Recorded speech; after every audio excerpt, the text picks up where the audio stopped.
What's shaking, my friends? Welcome back to my channel. My name is Shay, and today we're going to do my March TBR. So quickly, let's talk about February. If you don't know about what I'm doing with my TBRs, I am pulling out of these jars to kind of get a may be read list and trying to read at least one from each jar. I did accomplish that in February, so I will not be taking a punishment for the month of March. So you'll have to stick around for my February wrap up to see exactly what I read. In the month of March, March the 2nd to be exact, right around the corner, I am having 2 of my wisdom teeth surgically removed. It's going to be a little bit more of a complicated procedure than regular wisdom teeth removal, so I'm expecting probably about a week recovery time, and a lot of times when I'm sick or in pain or something of that matter, I just want mindless activities to do, and I don't really feel like reading. So I'm not sure how my March will go, but I'm hoping that recovery goes better than expected and that I can continue to read. We are going to hop right into it. I'm gonna get my dice app up, and I like what I did last time where I just rolled all 4 jars at the same exact time. So here we go. 4 out of series jar, 3 out of new releases jar, 4 out of owned jar, and 4 out of backlist jar. So I think that that is actually a fairly good mix of books. So let's go ahead and pick our books. So we got 4 out of the series jar. So here we are. I don't have many series in this jar. Some of these may look familiar if I draw them. So okay, so we have Raya Revelations, which will, if I read that, will finish that series for me. Amari, if y'all can see that, it's going to be Amari, which is Amari and the Great Game, which is the 2nd book to that series, and that will get me caught up in a series. Love to see it. Here we go. So this is going to be the Sapphire Altar by David Dalglish, which the first one was The Bladed Faith, which I read in December. And the last one is going to be Mistborn. So I am on Bands of Mourning in the Mistborn cycle, and it's been a minute since I've read Shadow Self, so I'll have to read a recap. Okay, so 3 books out of new releases jar, and this I have added the March releases into this jar, so everything is in here, everything, and I'm super excited. I'm just kind of fluffing these up. Let's see. This is number 1, which is actually, I got Liar Dreamer Thief, which I DNF'd in January, so that can go out of the jar, and I will pick 3 more. Look at y'all. Look, The Adventures of Amina Al-Sarafi. Oh, yes. Love that for me. March is going to be a great month. This says It's One of Us. Then we have Pinata, which is a new March horror release. So then owned books. I did purchase some books, and all of those are also in here. So we got The Dreadful Tale of Prosper Redding, which is a middle grade story. It's a series by Alexandra Brack. We'll just do this. This is going to be The River of Silver. S.A. Chakraborty wants me to read her book. I see you, S.A. Chakraborty. Then we have a repeat from March, which is The Way of Shadows. I swear to God, there's like 160 things in here, and I keep getting the same ones. So this one that I picked is Bloodmarked, and I already read that, so that can go up, and we will pick one more out of here. This is gonna be The Wilder Women. Okay, so I've got my 4 out of there. Now, so this backlist is super filled to the brim with books, and I did, before I shot this video, I dumped everything out, I scrambled it up very well, and then I put them all back in the jar. But you're gonna see some books probably fall out. Was that Battle Mage? Battle Mage. Okay. The Magpie Murders. After I Do, which is a romance. Get us another good one. Last pick. And Everything Goes Flying. Let's see. Another romance, which is The Matzo Ball.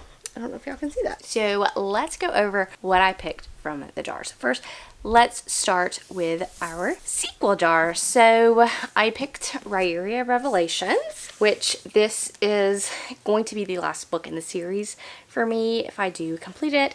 This is going to be Persepliquus, I think is what it's called, or I'm not sure how to say it, but I have enjoyed my time with this series and am looking forward to the conclusion. Then we have Amari and the Great Game. This starts with Amari and the Night Brothers, and this is such a cute middle grade fantasy where this girl who doesn't know the supernatural world exists gets pulled into it and realizes that she has some magical powers, and the first one had such great twists and turns in it that I cannot wait to read this, and I've heard nothing but great things about it.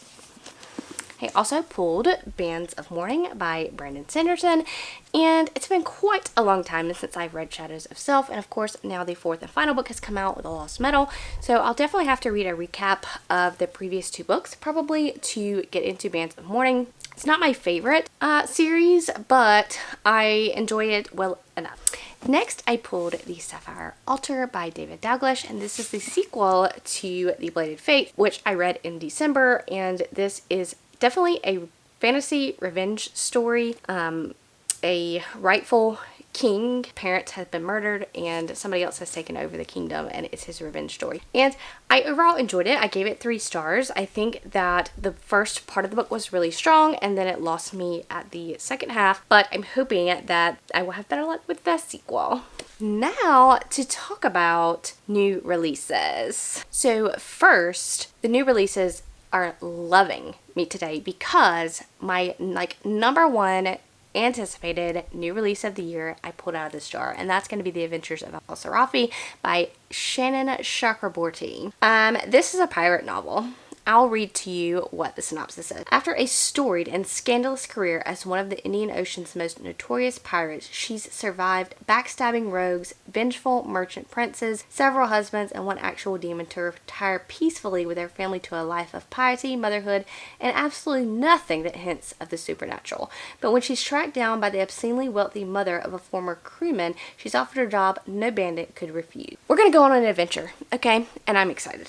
I definitely have a copy of this on its way to me. At this point in time, it hasn't even come out yet, but it will be out soon, and I cannot wait to read it. And this is one I probably definitely will be reading in the month of March. Another new release that I pulled is a horror release, Pinata by Leopoldo Gout. Sorry if I mispronounced that. So this is the book where Carmen Sanchez is back in her home country of Mexico, overseeing the renovation of an ancient cathedral into a boutique hotel. Her teen daughters are with her for the summer and are left to fill their afternoons unsupervised in a foreign city. The locals treat the Sanchez women like outsiders, while Carmen's contractors openly defy and sabotage her work. After a disastrous accident at the construction site nearly injures one of her daughters, Carmen's had enough. They're leaving back to New York. Luna begins acting strange and only notices the chilling changes happening to her sister, but it might be too late for this family to escape what's been awakened. Okay, I'm excited to get into more horror, so that sounds like a promising read. And then the last one that I pulled was It's One of Us, which came out in the month of February by J.T. Ellison. Olivia Bender designs exquisite home interiors that satisfy the most demanding client, but her own deepest desire can't be fulfilled by marble counters or a perfect rug.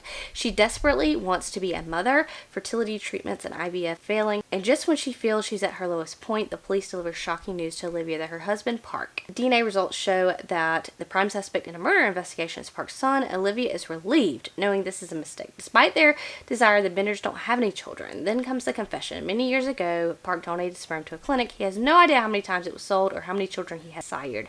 As the murder investigation goes deeper, more terrible truths come to light. With every revelation, Olivia must face the unthinkable. The man she married has fathered a killer, but can she hold that against him when she keeps such dark secrets of her own? So, you know I love my mystery thrillers, so I am here for it. Next, let's talk about what I pulled out of my own jar. I pulled The Dreadful Tale of Prosper Redding.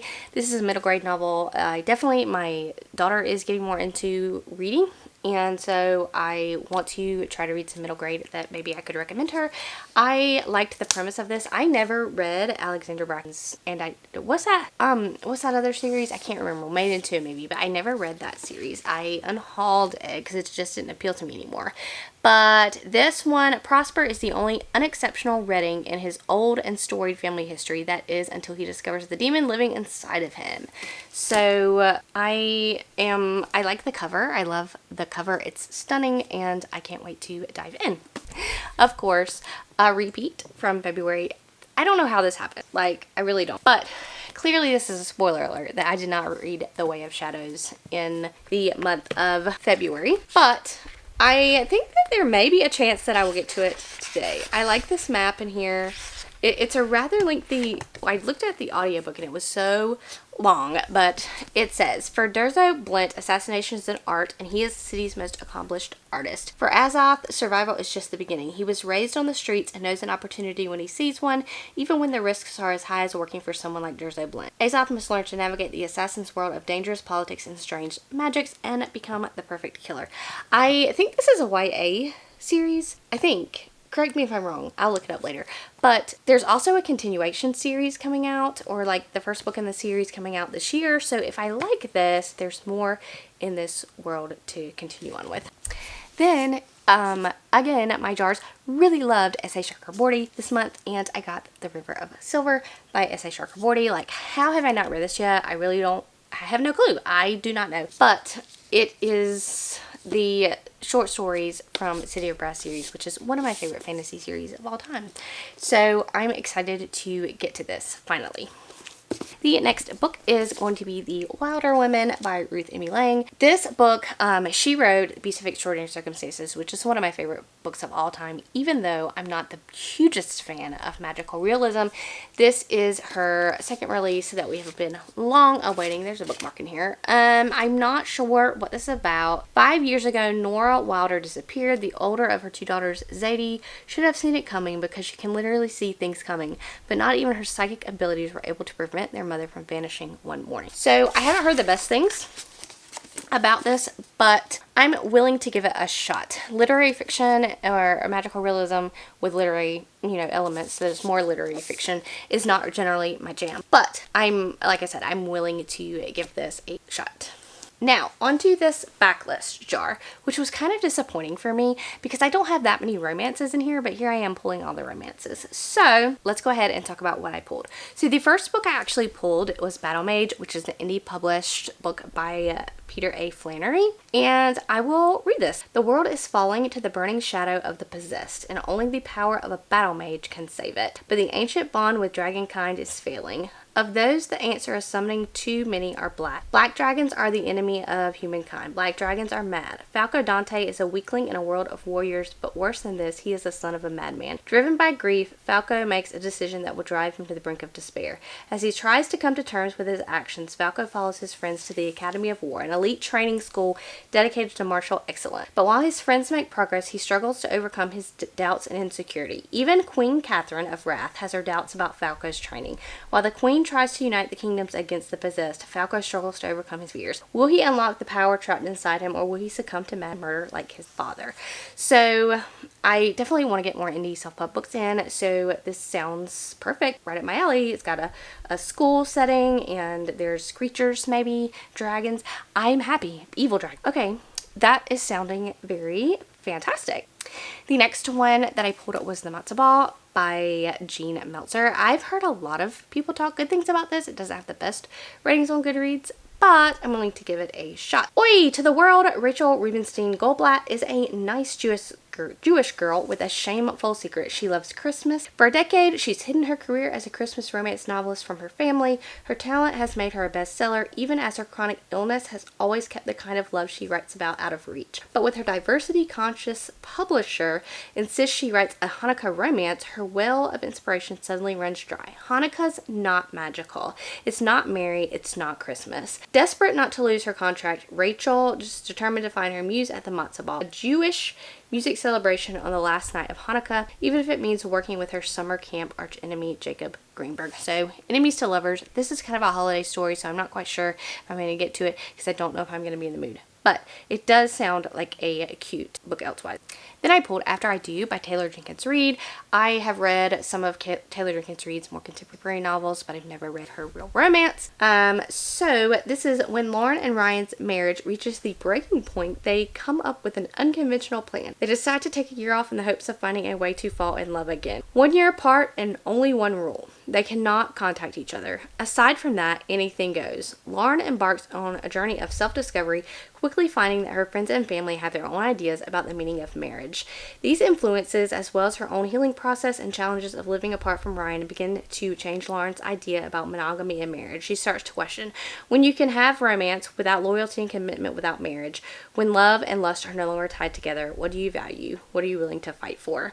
So it doesn't really sound like my type of romance, but I've heard some really, really great things about this book. So I'm, again, willing to give it a shot here. And then the last book that I pulled from my backlist is going to be Magpie Murders by Anthony Horowitz. And this is a story I'll read. Alan Conaway is a best-selling crime writer. His editor, Susan Ryland, has worked with him for years, and she's intimately familiar with his detective, Atticus Pound, who solves mysteries disturbing sleepy English villages. Alan's traditional formula pays homage to queens of classic British crime such as Agatha Christie and Dorothy Sayers. It's proved hugely successful. So successful that Susan must continue to put up with his troubling behavior if she wants to keep her job. When Susan receives Alan's latest manuscript, in which Atticus Pound investigates a murder at Pye Hall, an English manor house, she has no reason to think it will be any different from the others. There will be dead bodies, a cast of intriguing suspects, and plenty of red herrings and clues. But the more Susan reads, the more she realizes that there's another story hidden in the pages of the manuscript. One of ambition, jealousy, and greed, and that soon it will lead to murder. Okay, so I like my mystery thrillers. I like my romance. I'm gonna be quite honest. I probably will read other things besides what I pulled from these jars, because while I do like mystery thriller, I do like romance, I'm missing the fantasy. And I did pick some fantasy books in here, but I just really have been in a fantasy mood lately. So we'll have to see how things go this month of March, which is going to be so very, very crazy because of my wisdom teeth anyway. So let me know what you guys are reading in the month of March. Let me know if you've read any of the books that I have on my list to read and what you thought of them, and I will catch you guys later.